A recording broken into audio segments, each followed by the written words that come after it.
Assalamualaikum warahmatullahi wabarakatuh. Selamat datang di channel pembelajaran bahasa Indonesia. Materi yang disajikan pada video ini yaitu membedakan objek dan pelengkap dalam kalimat. Objek dan pelengkap dalam bahasa Indonesia terlihat hampir sama tetapi berbeda, sehingga tidak sedikit siswa sulit membedakan objek dengan pelengkap. Objek dan pelengkap merupakan unsur fungsional kalimat di samping subjek, predikat, dan keterangan. Sehingga kita sering mendengar istilah SPO-PLK atau subjek, predikat, objek, pelengkap, dan keterangan. Kita awali dengan objek. Objek merupakan kata atau hal yang dikenai, dikerjakan oleh subjek. Objek biasanya merupakan kata benda atau nomina. Fungsi objek dalam kalimat yaitu: pertama, membentuk kalimat dasar, kedua, memperjelas makna kalimat, dan ketiga, membentuk kesatuan atau melengkapi kalimat. Agar lebih jelas, berikut disajikan contoh kalimat. Rudi menendang bola. Pada contoh kalimat tersebut, Rudi sebagai subjek, menendang sebagai predikat, dan bola sebagai objek. Jadi, kalimat tersebut termasuk ke dalam kalimat dasar karena terdiri atas subjek, predikat, dan objek.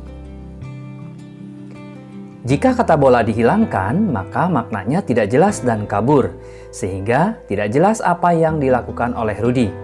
Dengan adanya objek tersebut, dapat memperjelas makna kalimat. Selanjutnya, ciri-ciri objek. 1. Letaknya berada mengikuti predikat. 2. Dapat berubah menjadi subjek jika dipasifkan. 3. Objek dapat ditambah dengan kata ganti kepunyaan. Dalam susunan kalimat sempurna, letak objek selalu di belakang predikat. Objek tidak pernah mendahului predikat dalam suatu kalimat. Jika diubah ke dalam bentuk pasif, objek dalam kalimat sempurna, posisi dapat berubah menjadi subjek. Contohnya dalam kalimat, Rudi menendang bola. Kata bola berfungsi sebagai objek. Jika kalimat ini diubah ke dalam bentuk pasif, maka bola ditendang Rudi.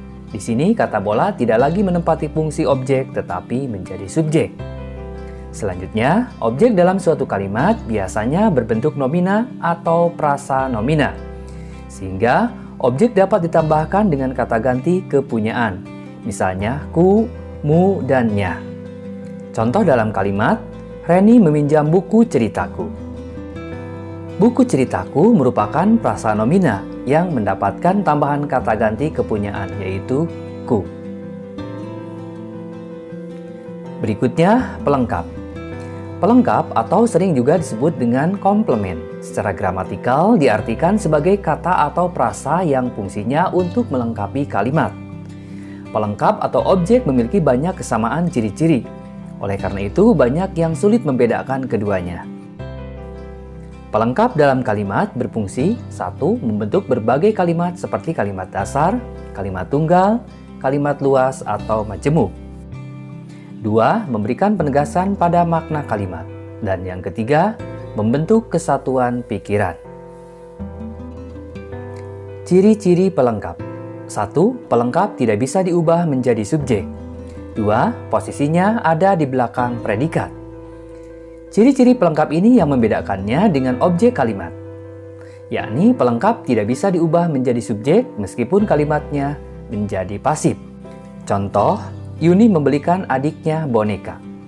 Pada contoh tersebut, Yuni sebagai subjek, membelikan sebagai predikat, adiknya sebagai objek, dan boneka sebagai pelengkap.